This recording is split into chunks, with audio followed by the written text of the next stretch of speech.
Katie, thank you. Fox 17 News is exploring a local chef who just made $7 from March to September and then pivoted to make her business survive.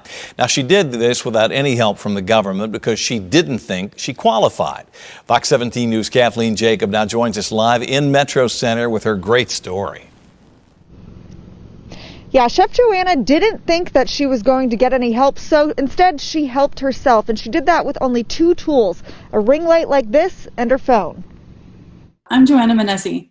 I've been working as a professional chef for over 16 years. Chef JoAnna Minneci never pictured herself here, teaching the hands-on art of cooking from a screen. I cook along with everybody, so if they're like, is this how brown it's supposed to be by now? I look at my own pan, I'm like, yeah, it looks about right. We're good. It's what she's had to do to keep her business alive, pivoting from lessons in homes and at businesses to teaching kids and adults through programs like Outschool online.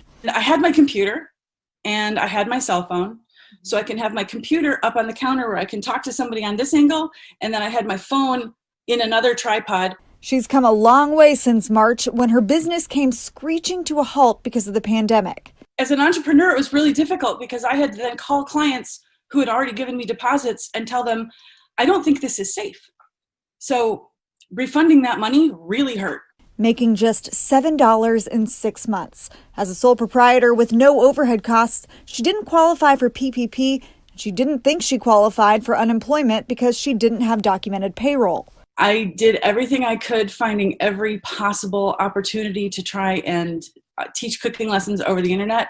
The first 4 months, dead air, total crickets. I didn't know what to do. We reached out to the state to see what kind of options people in Chef JoAnna's position have. The state responded saying that although Chef JoAnna is self-employed, she likely could get help from the Pandemic Unemployment Assistance Program. It's something many self-employed people don't realize is an option with the pandemic. As for Chef JoAnna, she's saved her business doing something she loves. It just looks a little different.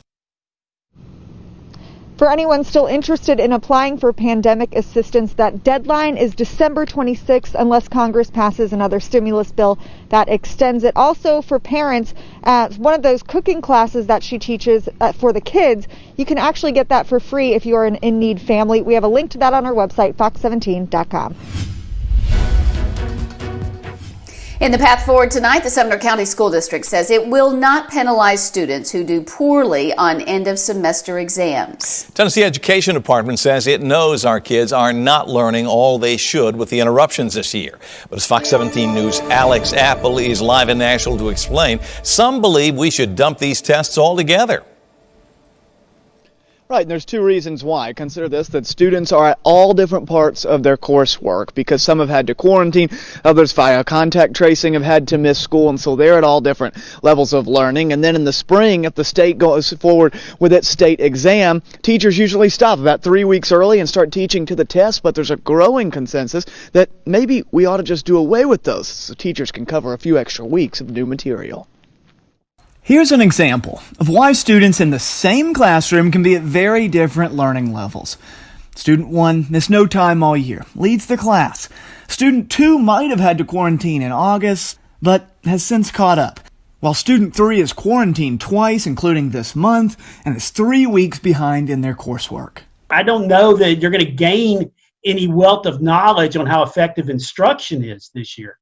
J.C. Bowman, a teachers union CEO, thinks not testing will be best for students who need every extra day to catch up. We've got kids still are not turning in lesson plans and are in danger of not graduating. So, for kids that are not meeting in person, I'm not certain that end of course exams are going to make that big of a difference. And the State Department of Education tells me today that it can't waive the state law that mandates every student take their exams in person.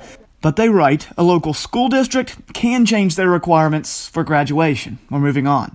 It is the authority of the State Board of Education to set graduation requirements. However, it is the authority of LEAs or local school districts to determine if students have met their policies in order to receive said credit.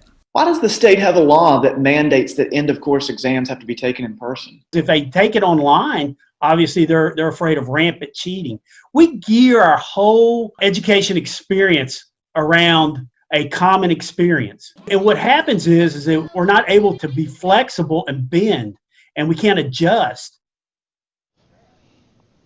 The difference is in the spring, if the state wants to not have its end-of-year assessment test, the legislature would have had time to meet and make that decision. But if the state decides to do something like that, the federal government is likely to get involved because they require states, or they maybe withhold funding to give out those end-of-year tests.